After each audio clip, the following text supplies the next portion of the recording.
no sabía que ustedes apenas estaban viendo eh, mm, métodos matemáticos o física matemática, ¿cierto? Entonces, pero bueno, ya habían visto cálculo avanzado según tengo entendido y, digamos,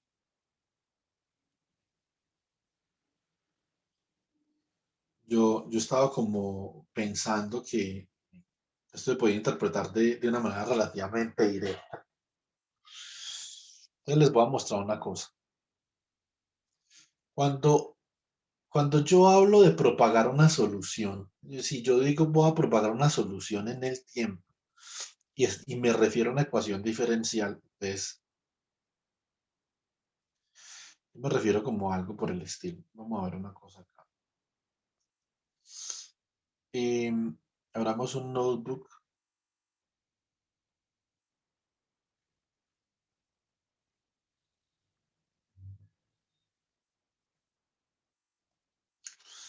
Entonces, por ejemplo, ustedes saben, vamos a hablar de análisis de Fourier, un poquitico. Yo voy a ofrecer un curso corto de análisis de Fourier. Espero que ustedes se puedan registrar. Yo los voy a certificar. Estoy buscando simplemente la universidad que los certifique, ya sea Univalle, Unipamplona o la Universidad Tecnológica de Pereira. Más fácil sería la Tecnológica de Pereira, ¿cierto? Entonces, ya he certificado varias personas en cursos cortos allí. Eh, Donde vamos a hablar del análisis de Fourier. Entonces, acá por encima, digamos, describamos qué significa hacer análisis de Fourier y por qué es importante. El análisis de Fourier, digamos, tiene dos instancias importantes. Tiene una instancia que es la instancia de representación de funciones periódicas, ¿cierto?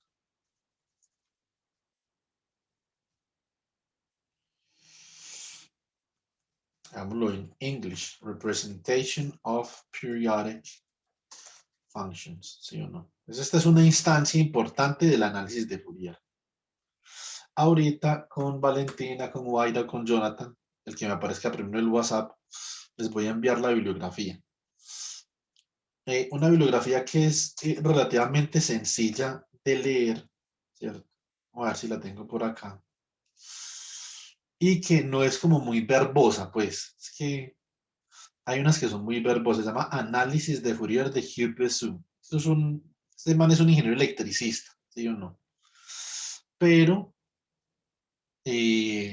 de hecho, los ingenieros electricistas y los ingenieros electrónicos son ampliamente los profesionales que más manejan el análisis de Fourier en todas sus presentaciones, versiones, dominios y lo que sea, ¿cierto? Entonces, en este libro de análisis de Fourier, se habla de series de Fourier, se habla de las formas de onda periódicas, se habla de los espectros de frecuencia discreta, por ejemplo, la integral de Fourier y espectros continuos, transformada de Fourier de funciones especiales, aplicaciones a sistemas lineales. Por acá están hablando de la causalidad, aplicaciones en teoría de comunicaciones, aplicaciones del valor de la frontera, esto es más como para los físicos, separación de variables y series de Fourier, vibración, conducción de calor, teoría de potenciales. También hay unas aplicaciones misceláneas de la transformada de Fourier, muy importantes las aplicaciones en probabilidad para uno como físico, ¿cierto? Entonces, en el curso que yo les propongo, voy a dar como este librito, resumidamente, ¿cierto? Entonces, pero pues ustedes pueden comenzar leyendo de acá. Ahora, en estas dos instancias del análisis de Fourier, entonces tenemos representación de funciones periódicas y tenemos representación de funciones aperiódicas.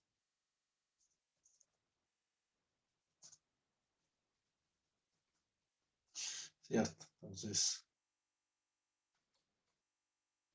representation of non-periodic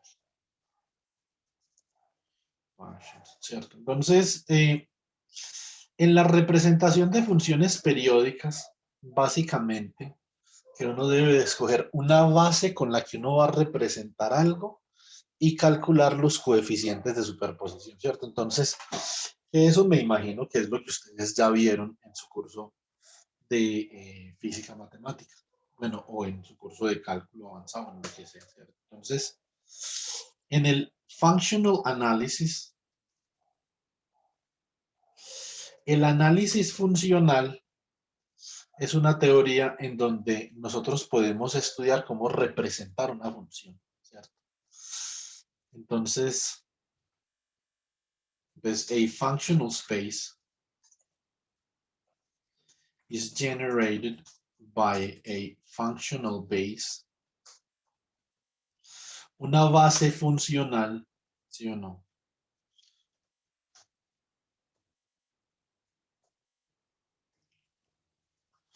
¿Qué es qué? Una base funcional que es un conjunto de funciones.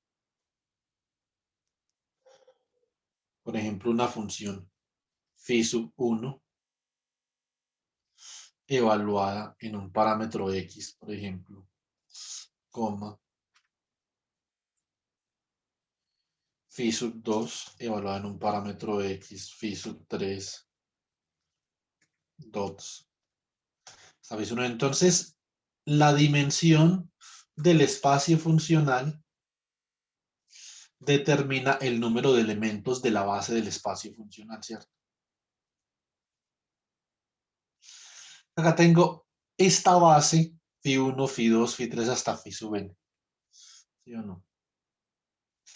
Esta es una base que genera el espacio funcional. ¿Sí o no? Entonces vamos a mirar una cosa. Y vamos a colocar naturalmente en contexto esto con un ejemplo de, digamos, vector análisis. Entonces, en análisis vectorial, nosotros tenemos, ¿cierto? A vector space generated by a base. Entonces, un espacio de vectores, digamos, tengo una base del espacio vectorial V, que es básicamente lo siguiente. Puede ser, por ejemplo, un vector unitario. Entonces, vamos a ver esto. Entonces, estos son vectores base, ¿cierto? U sub 1, U sub 2, U sub 3 hasta U sub n.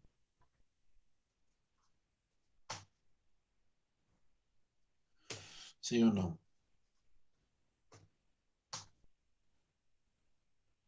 Entonces, n vectores base generan un espacio vectorial y n funciones base generan un espacio funcional. Listo. Entonces, son los vectores base de ese espacio vectorial, ¿cierto? Entonces, acá podemos decir and any vector v que está en, ¿cierto? ¿En dónde? En el espacio vectorial V can be represented by. Pues acá, cualquier vector V minúscula que está en el espacio vectorial V mayúscula puede ser representado de la siguiente forma, como una superposición de la base. ¿Sí o no?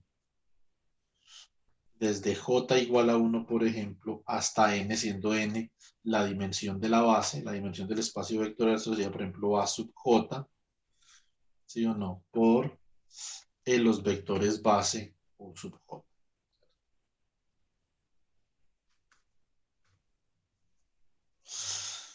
Y entonces, naturalmente, nosotros podemos expandir acá esto, es símbolo de donde no era. Bueno, entonces esto sería igual a lo siguiente.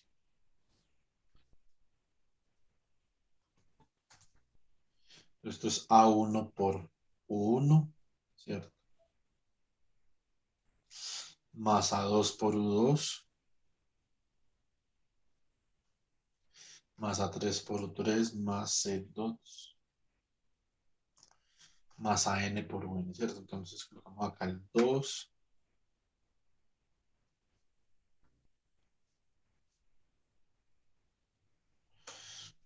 A3 por U3, como hemos dicho. AN por UN. Esto es lo básico de la representación de un vector en un espacio vectorial, pues esto sí, eh, me imagino yo que se entiende relativamente bien, pues vamos a hacer una comparación con el espacio de funciones y nosotros podemos, de alguna forma, colocar esto en contexto en espacios nosotros conozcamos, ¿sí o no? ¿Qué espacio conocemos nosotros? Un espacio vectorial conocido. ¿Quién me dice? A ver, ¿qué espacio vectorial conocen ustedes? Uno muy conocido.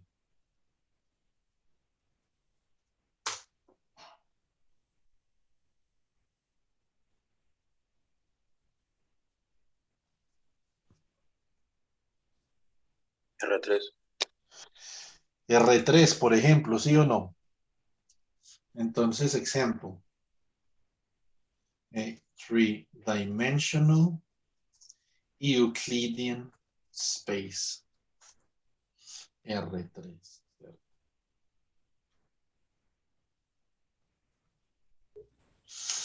Muy bien. Entonces, en un espacio euclidio tridimensional, lo puse donde no era, pues tenía que estar por acá arriba.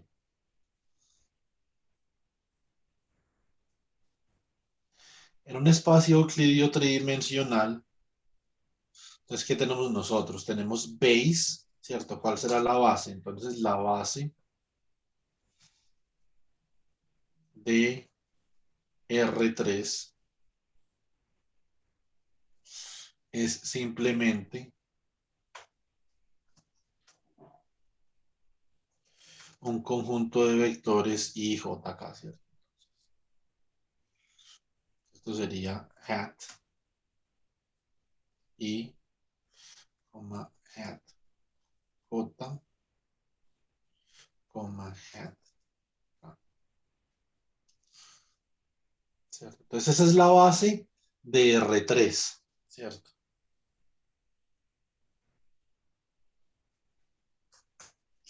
Esta es la base de R3. Entonces, hence, a representation of a vector V que pertenece a R3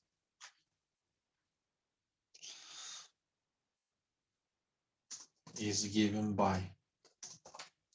Entonces, la representación de un vector V que pertenece a R3, pues entonces básicamente es una superposición de esa base.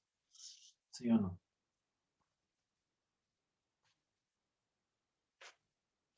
¿Qué tenemos acá? Entonces tenemos, por ejemplo, una constante V sub X por este miembro de la base que es I, más una constante V sub Y por este miembro de la base que es J, más V sub Z por este miembro de la base que es K. Bien. Entonces así, entonces esto queda representado.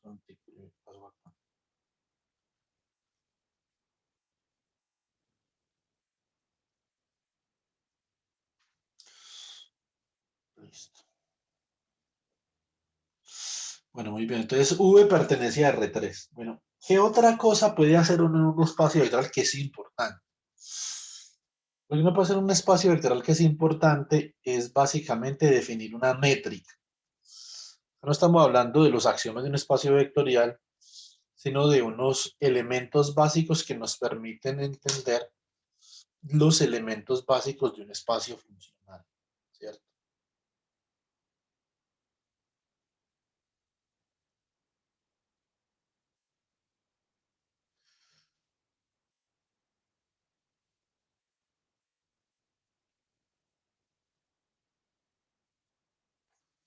Segundo, me está escribiendo mi jefe. Ya voy. Segundo.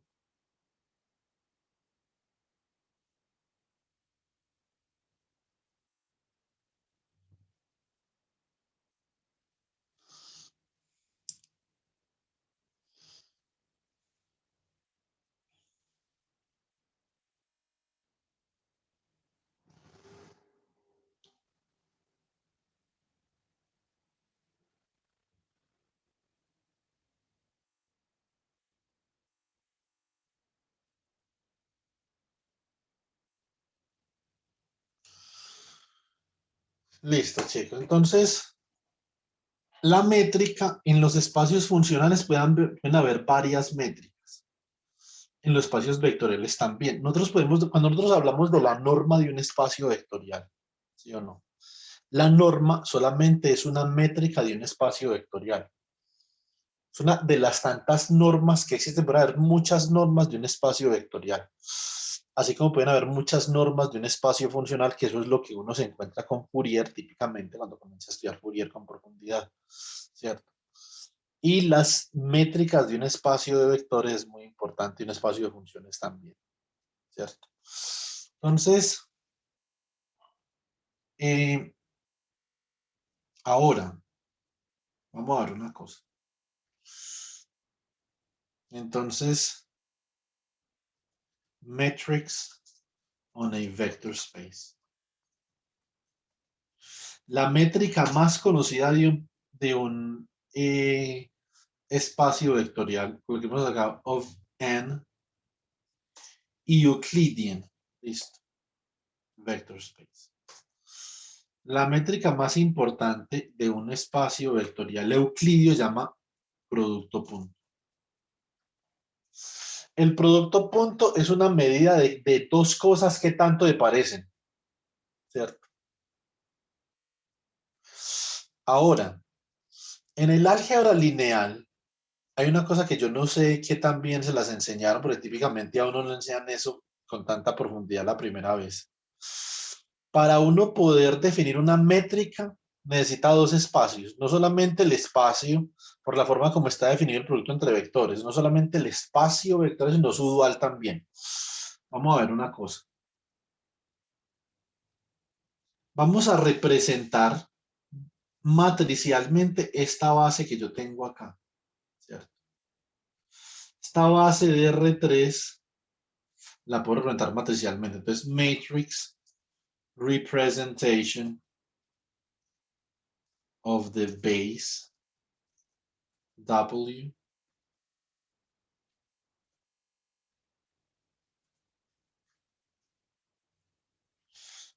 R a la 3, ¿cierto? Entonces, la representación matricial de esto sería como algo así. Entonces,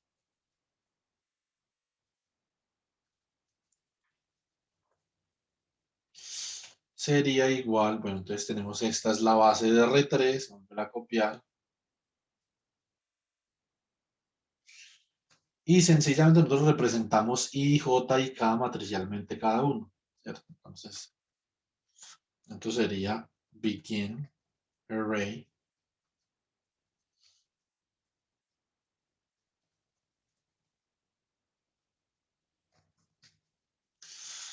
Y entonces acá tenemos un vector que será un 1, un 0 y un 0, ¿cierto? Entonces ese será un vector. Una forma matricial para representar ahí. Listo. Forma matricial para representar a J, entonces será con un 0 acá, un 1 acá y un 0 acá, y una forma matricial para representar acá será un 0 acá y un 1 acá. Listo. Entonces, bueno, me falta acá colocarle.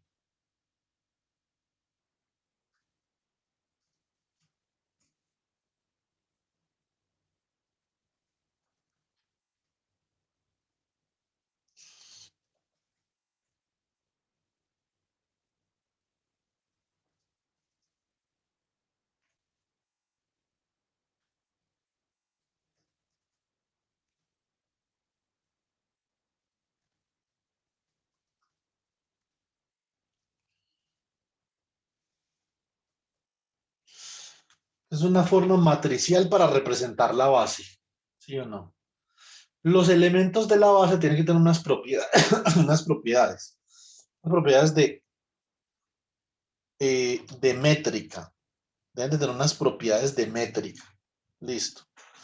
Esas propiedades de métrica del espacio vectorial van a estar relacionadas con el producto punto. ¿Sí o no?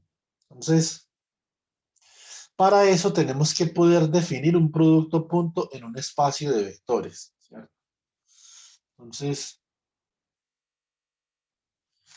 producto punto. Entonces, supongamos que yo tengo acá estos dos vectores. Tengo, por ejemplo, el vector VA.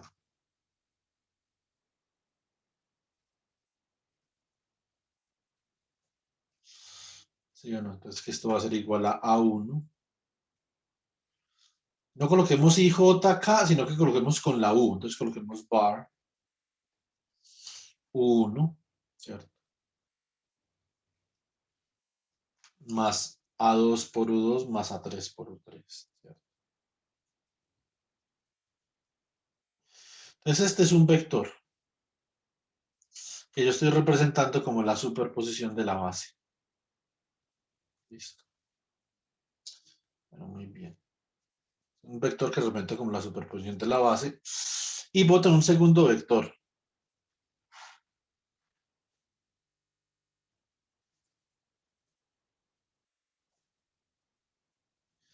Entonces, un vector B que representa como la superposición de esta base.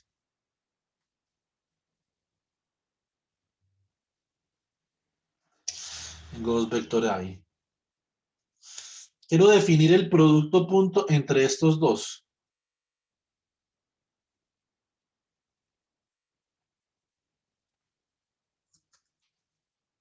Then,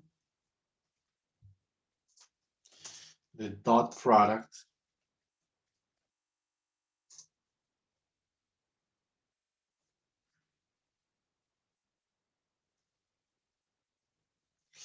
entre VA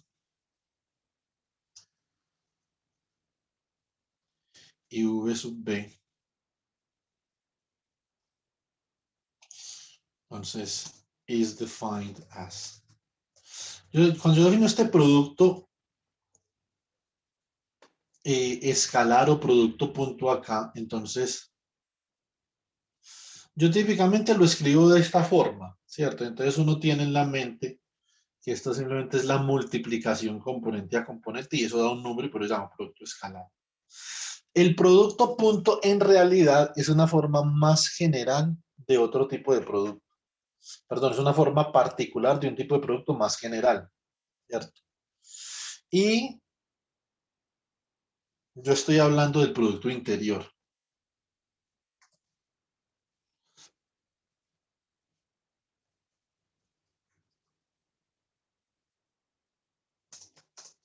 No sé si esto funciona. Sí, sí funciona. Listo. Entonces el producto interior acá.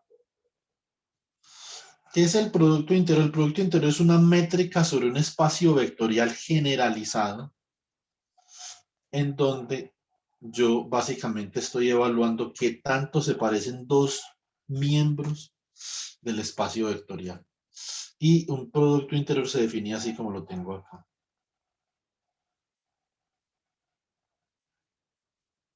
Esto es un producto interior. Entonces con estos aquí como, ¿cómo se dice eso? Los brackets, ¿cierto? Pero para R3 eso es simplemente BA.BB. Pero en general, entonces, eso no es un producto punto, es un producto interior. Lo que pasa es que el producto interior para R3 se llama producto punto, ¿cierto? Un producto euclidio. Entonces, ¿qué hacemos acá? Si yo tengo la representación para la base de R3, entonces, pues básicamente yo podría hacer como algo así. Voy a representar U1, U2, ¿cierto? Y U3 matricialmente. Entonces, esto sería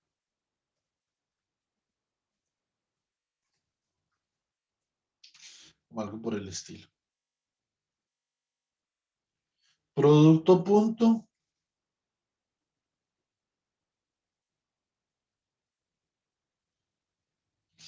con el vector B.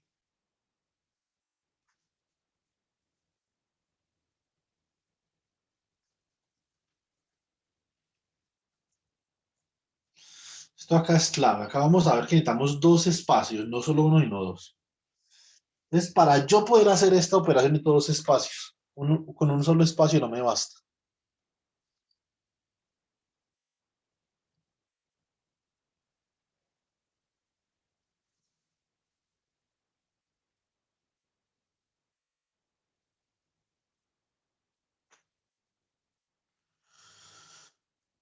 segundo.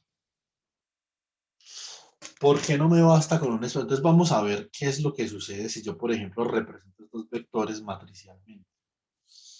¿Cómo me quedaría esto?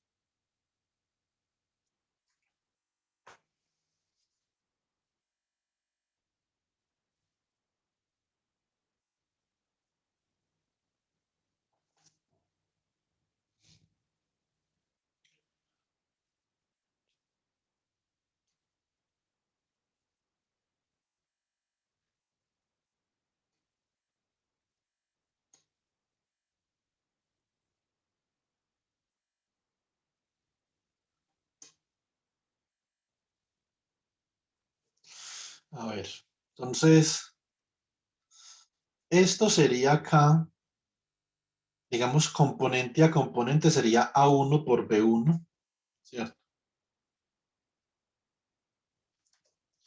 Por el producto punto entre U1 y U1, que como están normalizados, son ortonormales, eso da 1, pero si yo los representara, entonces aquí es donde está el meollo del asunto. Si yo represento eso de forma matricial, por lo tanto, ese primer producto sería como algo así.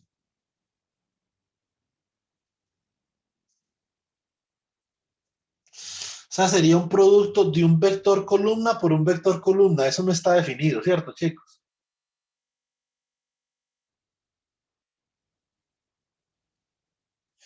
Realmente eso no está definido.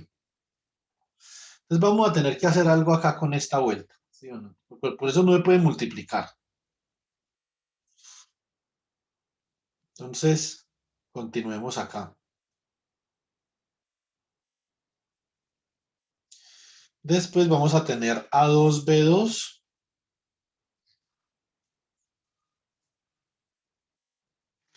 Esto es A2B2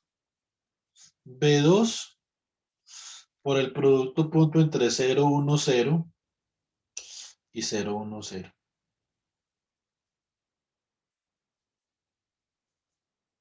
¿Cierto?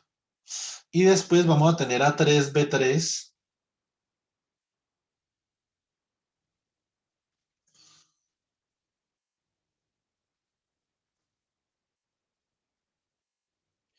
por el producto punto entre 0, 0, 1 y entre 0,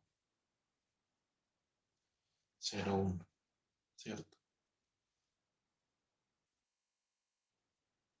Pero esos productos entre vectores sí no están definidos.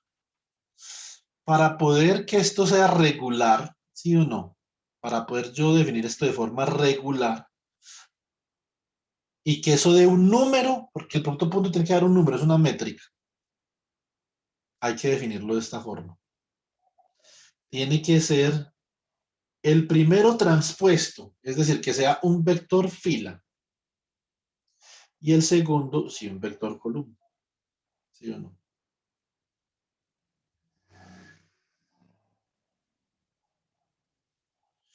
Eso es lo que hay que hacer. Es el primero transpuesto, transponemos el primero, y el segundo sin vector columna. Entonces, que sea un vector fila por un vector columna, un vector fila por un vector columna, no. ¿Cierto? Entonces, el cálculo tiene que ser de esta forma.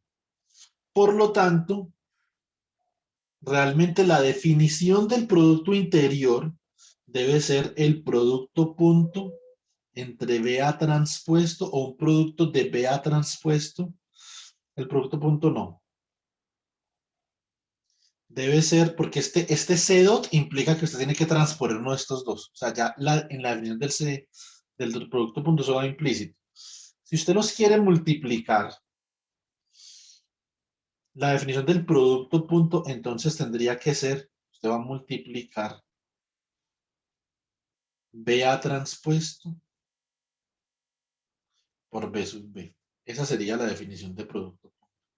¿Sí o no? O sea que yo tengo ahí este punto de acá, ya implica que usted tiene que transponer el de la izquierda. ¿Cierto? Y por lo tanto, pues entonces acá tiene que haber una transpuesta. Moraleja, para usted poder definir esa métrica, usted tiene que definir un espacio de vectores y el transpuesto de ese espacio de vectores. No basta con un espacio de vectores, tiene que venir un transpuesto de ese espacio de vectores. Y ese espacio de vectores se llama el espacio dual. Entonces es un espacio vectorial y su dual.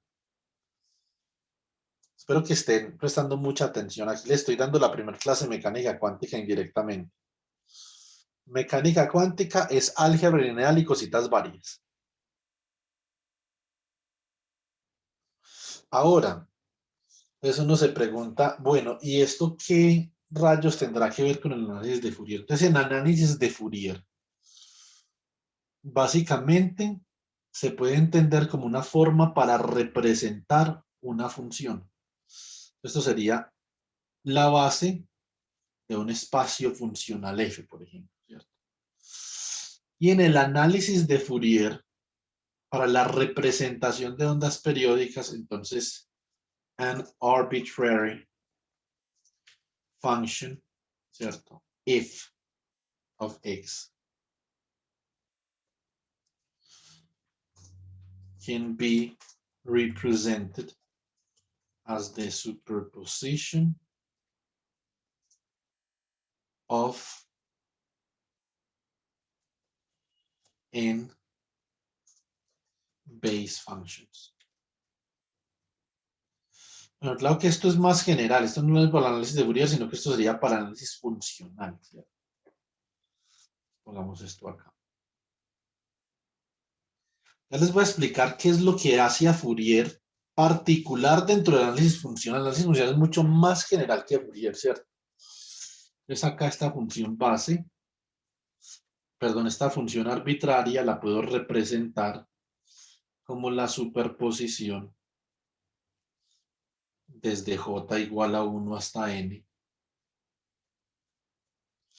de, por ejemplo, n funciones base. Estas funciones de allá que son phi sub j de x. ¿Sí o no? Entonces lo que tenemos una función que la podemos representar como la superposición de los miembros de la base, los phi sub j de x, siempre y cuando podamos de alguna forma determinar esos alfa sub j. Entonces el problema acá es saber cuánto vale el alfa sub j, ¿cierto? En un vector es muy fácil, uno hace un producto punto y ya. Ustedes saben determinar la componente de un vector dado el vector, ¿cierto? Hacen el producto punto entre el vector y cada uno de los vectores base, ¿cierto? Entonces, esto va a ser acá algo parecido, pero con un producto interior sobre el espacio funcional, ¿cierto? Entonces hay que definir el producto interior. Entonces, coloquemos acá, por ejemplo, eso simplemente como por fregar la vida. Entonces, component of a vector in the direction of a given base, ¿cierto? En una dirección de una base particular. Entonces, por ejemplo, tenemos que Vx, por ejemplo, ¿quién sería Vx? Sería la componente de V a lo largo de I, ¿sí o no? ¿Cómo es esto? Entonces, esto para eso usted necesita el producto punto entre el vector V y el vector unitario. Y eso lo tiene que dividir entre el producto punto del vector unitario consigo mismo. O sea, entre el producto punto de la base por ella misma.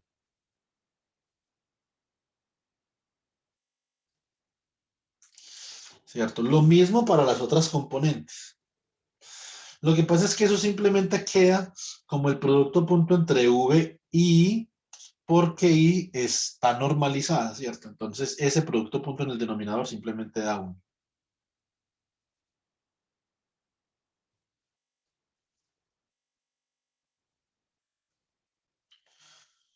Listo. Bueno, muy bien. Entonces, y naturalmente esto sería lo mismo para la componente en Z.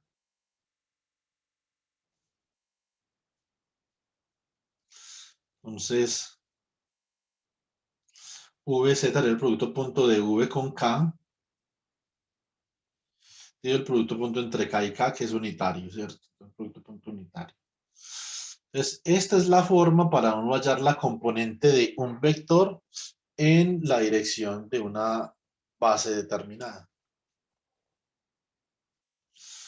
Vamos a ver acá entonces expandimos esta función, esto sería alfa sub 1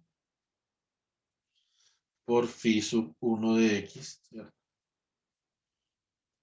Siempre y cuando yo pueda determinar ese coeficiente de una forma parecida como determino los coeficientes para un vector, o sea, la componente de un vector en una determinada dirección, entonces yo puedo representar la función.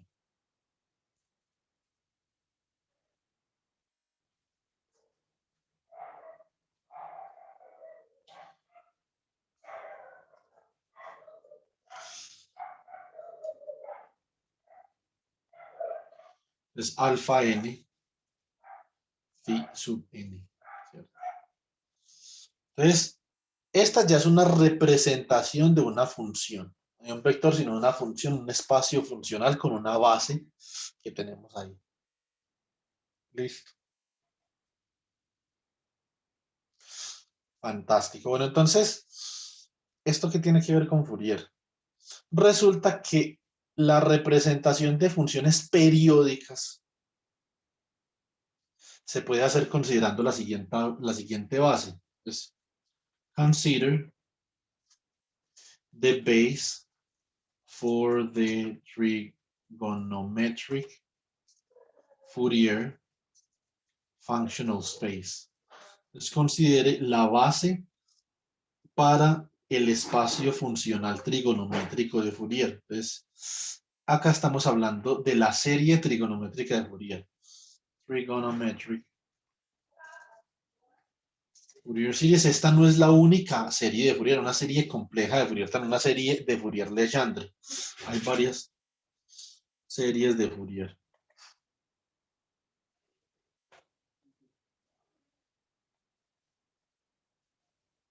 Listo, entonces esta es la base del espacio funcional y esto será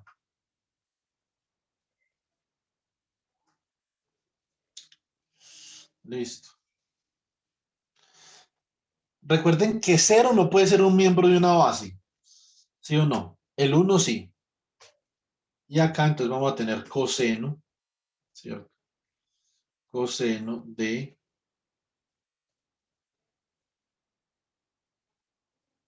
a ver, segundo, coloquemos coseno, por ejemplo, acá de K, X, ¿cierto? Coma, coseno de 2kx, coma, coseno de 3kx, coma, c dots, coseno de mkx,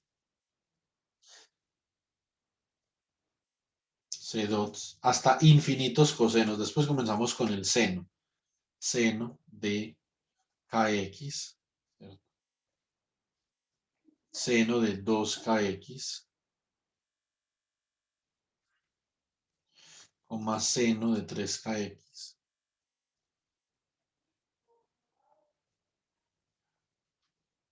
C dots. Seno de mkx. C dots. Esta de acá va a ser la base para la serie trigonométrica de Fourier, es decir, como la superposición de esta base yo voy a poder representar una función f, ¿cierto? Entonces, y K, este K típicamente, bueno, ahí yo simplemente puse un vector de onda, pero este K, entonces, where K is equal to, ¿quién es K? K va a ser igual a pi sobre L, ¿cierto? L es una longitud del problema, puede ser está relacionada con el periodo de la función. ¿Cierto? Muy bien. Entonces, por lo tanto, therefore,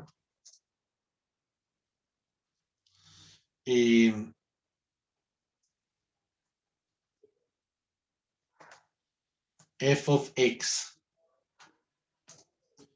can be represented as a periodic, as a superposition of the base w sub f as follows, ¿cierto? Entonces f quedará de la siguiente forma. Va a representar una superposición de esa base.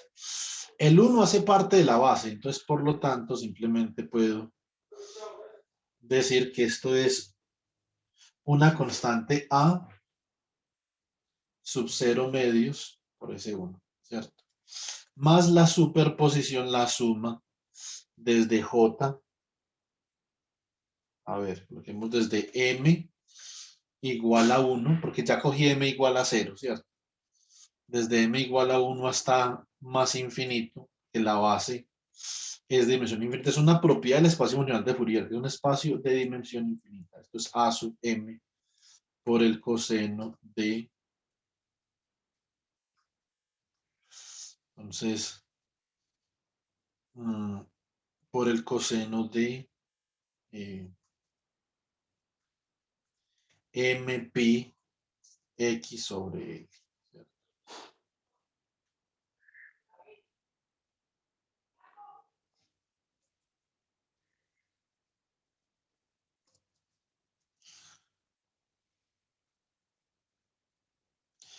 Esto por el seno.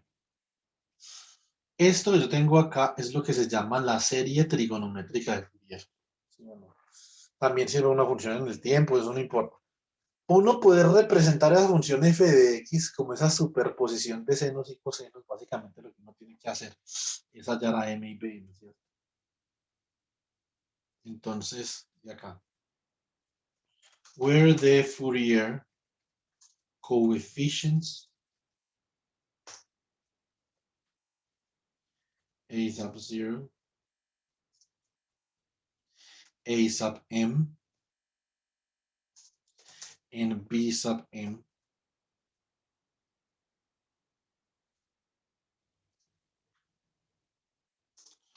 are given by. Entonces, estos gradientes de Fourier están dados de una forma muy similar a como están dados los coeficientes para los vectores.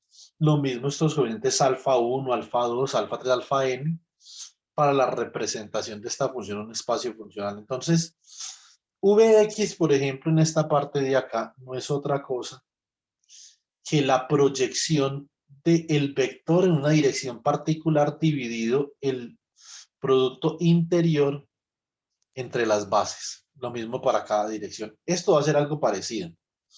Vamos a mirar a ver, por ejemplo, para el coeficiente a sub m. El coeficiente a sub m, naturalmente yo en el curso construiría esto, digamos, con un poquito más de detalle, pero intuitivamente nosotros podemos decir lo siguiente. Esto es el producto interior de la función a representar con la base particular que sería la base del coseno, ¿cierto?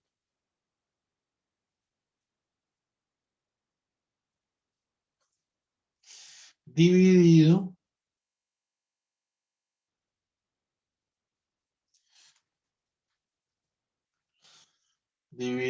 el producto interior entre el coseno con el coseno, ¿cierto?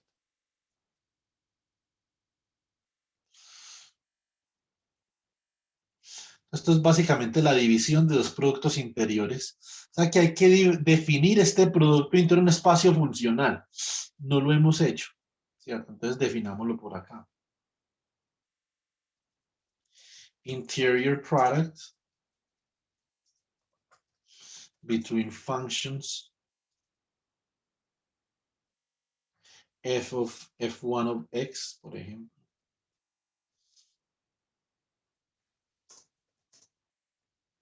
en f2 of x.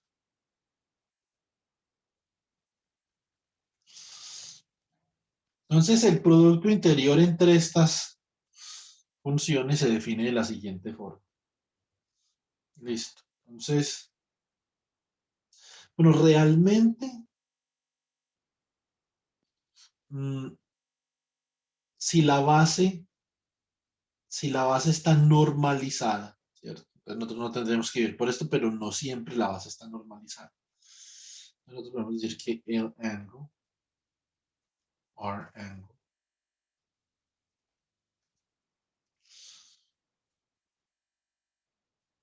de F1 de X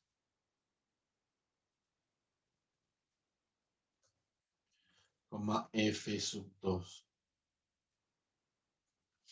de X.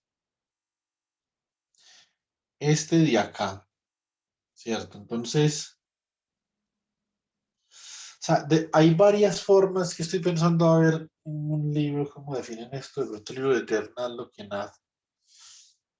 Ya les voy a explicar por qué, según. Entonces, yo lo voy a definir acá así. Entonces, esto es la integral, ¿cierto? Por ejemplo, entre x1 y x2 de f sub 1 asterisco, porque esas unidades pueden ser complejas de x. Y el producto tiene que tener en cuenta que esto es complejo. F sub 2 de x por dx. Lo mismo en estos vectores. Si estos vectores fueran complejos, a ustedes no les basta sacar la transpuesta acá. Para poder obtener acá un número, que sea un real, que sea una métrica, no solamente sacando la transpuesta, sino que tienen también que sacar el complejo conjugado al vector, al primer vector, o sea, b sub a. En el caso de que esto fuera complejo, ¿cierto? Y en ese caso, entonces el primer vector no es la transpuesta de A, sino que se llama el hermítico adjunto de A, ¿cierto? Pueden apuntar ese nombre por ahí. Listo, entonces por acá, este es el producto interior, como yo lo voy a venir acá. Hay veces que el producto interior entre f de x y coseno simplemente lo definen como la integral dividido la integral del coseno al cuadrado, por ejemplo, o de la función al cuadrado. Son dos formas en las que se definen esto, ¿cierto? Entonces, yo simplemente acá estoy diciendo cómo calcular a m, pero lo podría decir simplemente así. O sea, si yo defino este es el producto interior de un espacio funcional, lo defino como, sino que para hacer la similitud con el espacio de vectores, entonces lo estoy definiendo así, pero es una cuestión de definición, o sea, esto no importa. Esto sería el producto interior entre F1 y F1, F1 asterisco y F1, pero F1 asterisco por F1 pues no es otra cosa que F1 al cuadrado, ¿cierto? La magnitud de F1 al cuadrado.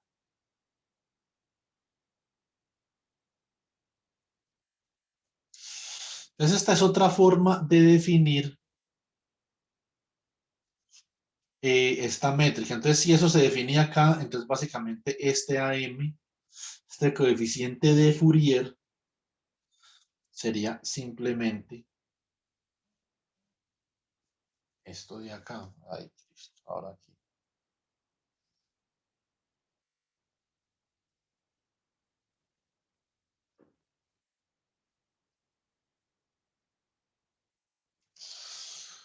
Bueno. A ver, entonces así, más apropiadamente, yo definiría esto de esta forma. Simplemente este producto interior, lo que sería igual, pues es una cuestión de definición a la integral, ¿cierto?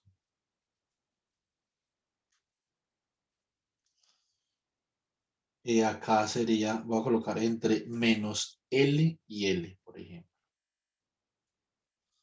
¿cierto? Esto entre menos L y L de f de x por coseno de m pi x sobre L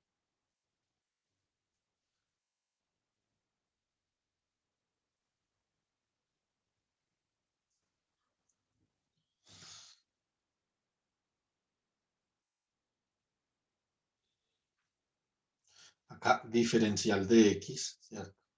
Dividido la integral entre menos L y L del coseno de, esto sería coseno al cuadrado, ¿cierto? Por dx. Este entonces es el coeficiente de Fourier que yo tengo acá. Y esto igualmente entonces lo puedo expresar si yo calculo la integral abajo. Esto no es otra cosa que, acá tengo 1 sobre L, o va a dar 1 sobre L. O sea, abajo la integral de eso va a dar L, ¿sí o no? Entonces, por esta integral de acá. Esta sería la definición del coeficiente de Fourier A sub m. Listo. Esta que tengo yo acá. Así es como se calcula A sub m teniendo f de x a representar. De la misma forma puedo yo calcular, por ejemplo, b sub m. ¿Cierto? B sub m antes sería la proyección de f sobre la dirección sinusoidal, no cosenoidal, sino sinusoidal. Simplemente cambiamos. En todas partes cambiamos acá seno por coseno. Que la integral del seno al cuadrado va a dar la misma vaina acá, ¿sí o no? Que la integral del coseno al cuadrado. Si es entre menos L y L, que es como un periodo de la función, ¿cierto? Por eso está ahí pi sobre L en el argumento del seno y del coseno.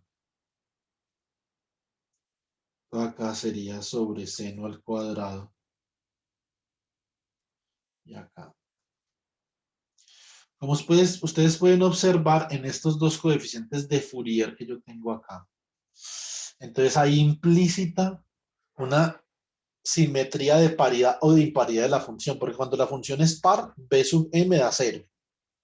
Y cuando la función es impar, a sub m da 0, me faltó el a sub 0. El a sub 0 es, digamos que también bastante sencillo. Es este mismo, pero para m igual a 0. ¿Cierto? Entonces,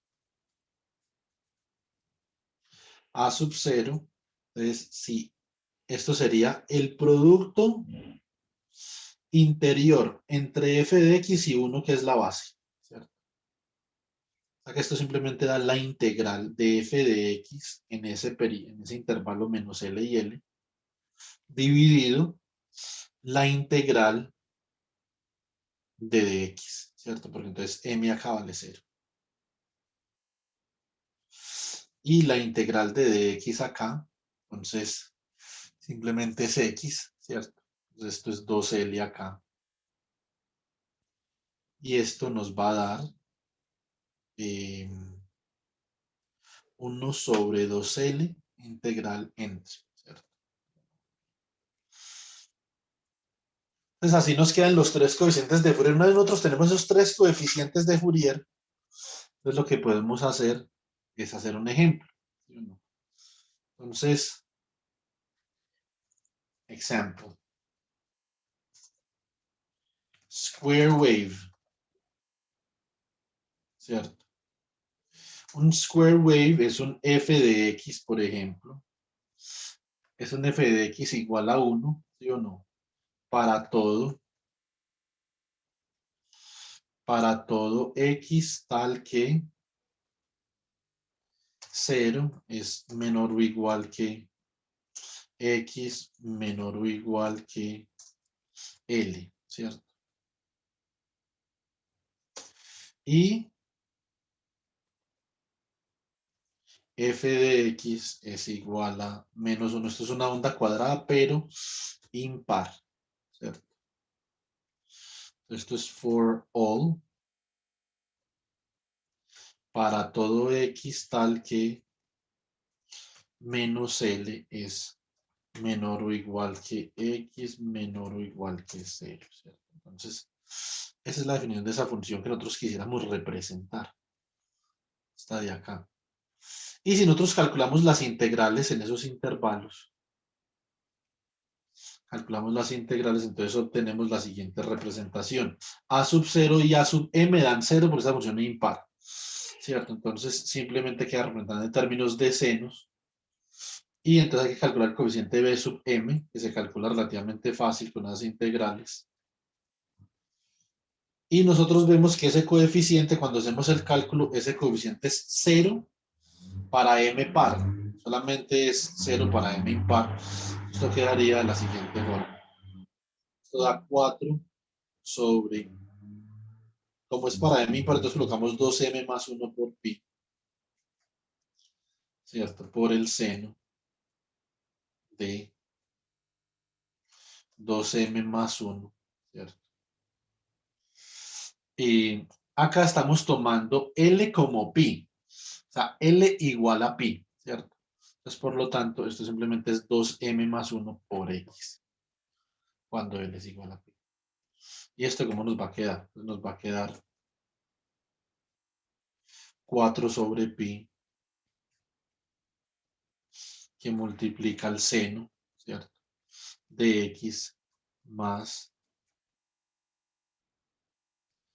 4 sobre 3pi por el seno de 3x más 4 sobre 5pi por el seno de 5x C2. Ahí ya queda representada la función, ¿cierto? Bueno, muy bien. Otra forma en la que usted puede hacer esto es simplemente factoriza 4 sobre pi para que le quede algo un poco más claro acá. Local left, local right, ¿cierto? Entonces, y acá, entonces esto le va a quedar 1 sobre 3, seno de 3pi, acá le va a quedar 1 sobre 5, seno de 5x, ¿cierto? Más, colocar otro poquito acá, entonces esto es 1 sobre 7, seno de 7x, ¿cierto? Ahí, más puntos suspensivos, ¿cierto? Entonces, ahí le queda la representación, ¿cierto? Entonces, si usted dice, por acá listo, entonces import numpy as np import matplotlib as npl, ¿cierto? Entonces import matplotlib.pyplot as plt. Aquí me falta acá. Por ejemplo, npl.rcparams. Configuramos acá la forma. Como queremos que se despliegue el texto matemático, entonces mathText.fontset is equal to stix, ¿cierto? Entonces, numpy, matplotlib, eso es todo. Entonces, fig, ax igual a plt.subplots. Entonces acá hagamos, por ejemplo, 2 filas y 3 columnas y digamos que fig size va a ser igual a 18 horizontalmente, 7 verticalmente. Digamos que x es igual a np.linspace entre menos 6 por pi y 6 por pi.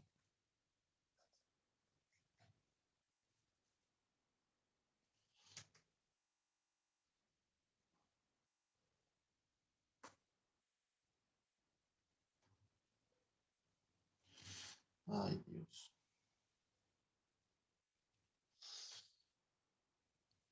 Digamos unos 2500 puntos, ¿cierto? Digamos acá Y1, por ejemplo. Entonces va a ser igual a, esto es con un solo armónico, o sea, Simplemente esto va a ser igual a 4 dividido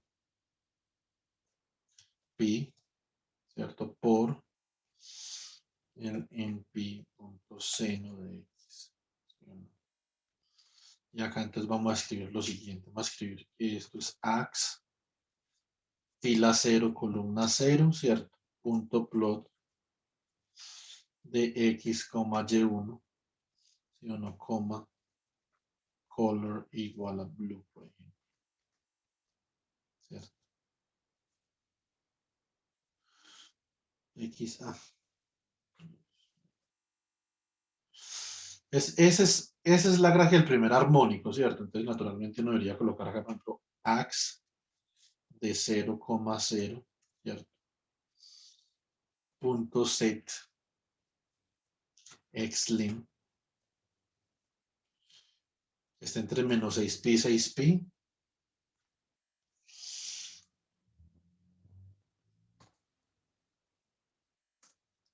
Ax de 0,0 punto set xtix. Vamos a colocarle las etiquetas al eje X, entonces menos 6 por np.pi, ¿cierto? Entonces nos vamos desde menos 6 hasta 0. Entonces,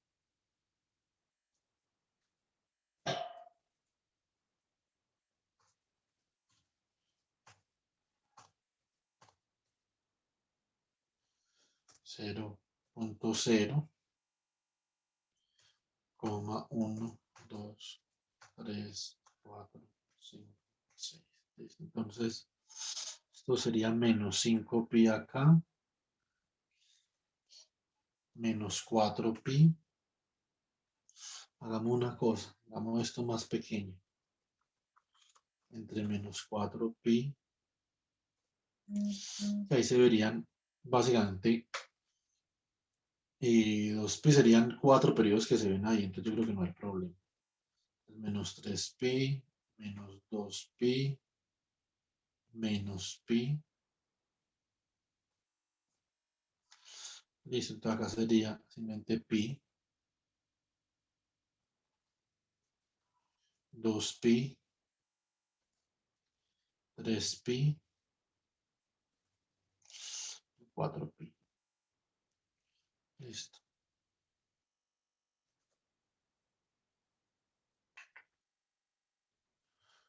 A ver.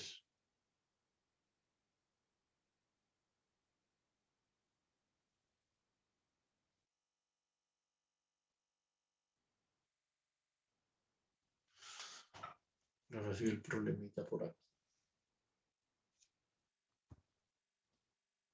Un segundo, yo es que me está escribiendo. Y yo me escribo como 500 mensajes.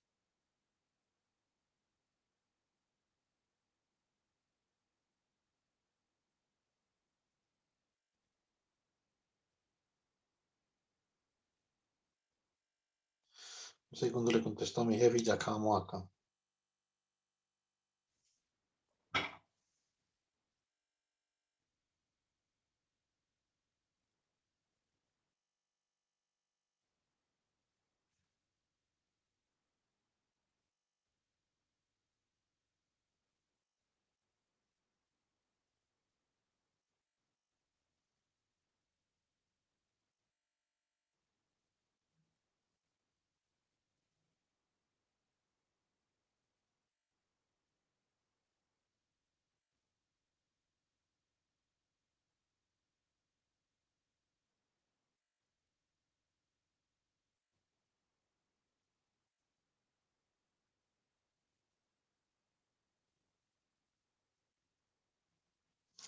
Bueno, a ver, entonces, ¿qué pasa acá? Menos 4 por pi, menos 3 por pi, menos 2 por pi.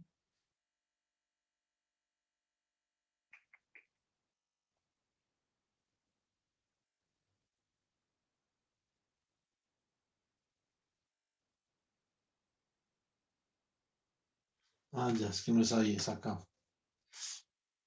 Y acá, entonces punto y coma, listo.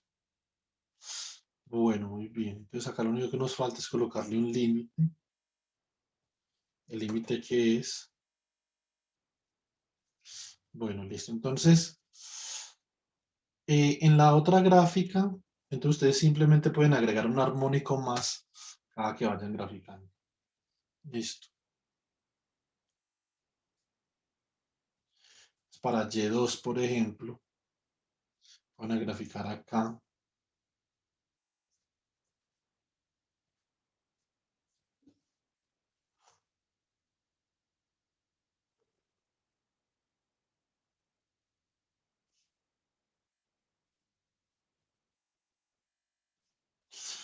Bueno, muy bien. Entonces esto sería más 1 dividido 3, ¿cierto? Por el seno de 3x.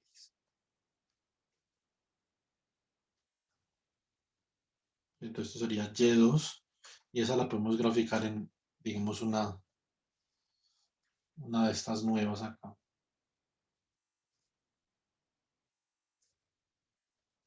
Entonces ahora fila 0, columna 1, ¿cierto? Entonces tenemos Y2, color por ejemplo rojo. Acá le estamos agregando un armónico más. ¿Sí? A ver, en p.sign. Listo.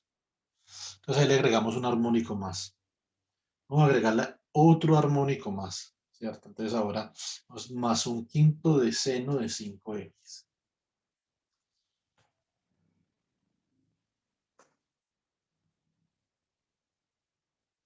Acá más un quinto del seno de 5x. Y esa la graficamos. Una nueva paleta acá. Entonces fila 0, columna 2, por ejemplo, ¿cierto? En la medida que nosotros comencemos a agregar más bases a la superposición, en este momento solamente tenemos 3 bases en la superposición. En la medida que nosotros comencemos a agregar más bases a la superposición, vemos esta en verde, entonces vamos a ver que la representación de la función va a ser más exacta, ¿cierto? Se va a parecer más a una onda cuadrada. Por ejemplo, acá podemos agregar otra base, es decir, Y4. Ya acabo, espérame un segundo.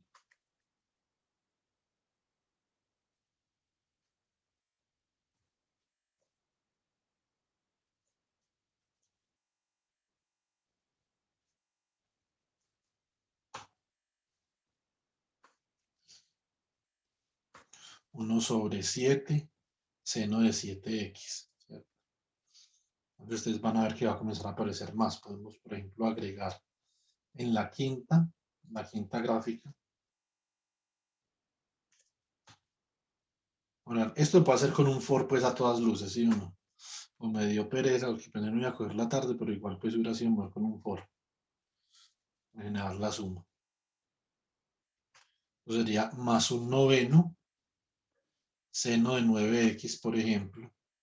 Coloquen acá, más 1 sobre 11, seno de 11x. ¿Sí o no? Acá, más 1 sobre 13, seno de 13x. Entonces, esta de acá sería, ya tenemos 4 armónicos. Esta sería 4, 5, 6, 7 armónicos, ¿sí o no? Bueno, muy bien. Entonces, en esta, acá vamos a graficar Y4 en la fila 1, columna 0. Listo. Fila 1, columna 0.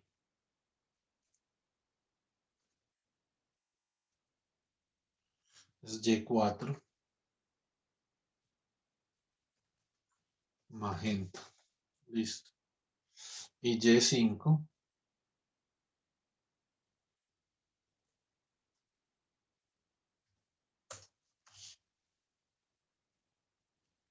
Entonces, fila 1, columna 1.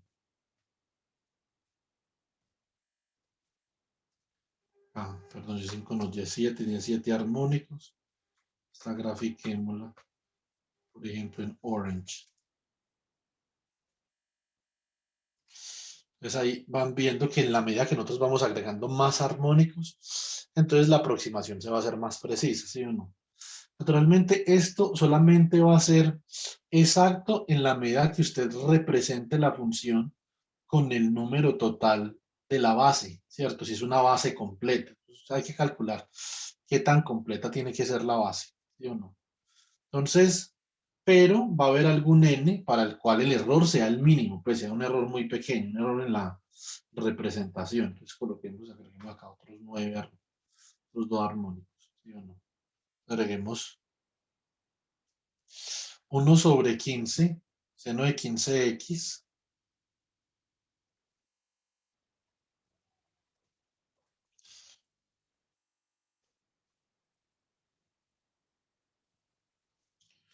uno sobre 17, seno de 17x. Acá serían 9 armónicos, ¿cierto? Haremos 11. 1 sobre 19, seno 19x. Esto hay que darlo con un for porque no es lo que es uno haciendo esto. Listo, chicos. Y 1 sobre 21, seno de 21x. Simplemente es como algo ilustrativo. Entonces acá tenemos ya, tenemos 13 armónicos. Entonces fila 1, columna 2. Fila 1, columna 2.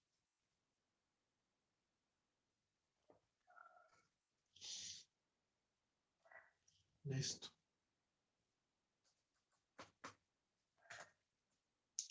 Purple. Esto es Y13. Esta es la representación. Ya se parece mucho más a una onda cuadrada porque he cogido pues muchos armónicos. ¿Cierto? Entonces, esto es la representación de funciones periódicas, ¿sí o no? Nos falta la representación de funciones no periódicas. Los que vayan esta tarde a asesoría a las 4:30 les explico eso. Es cómo representar una función no periódica. Listo. Bueno, chicos. Ahorita descargo este PDF y lo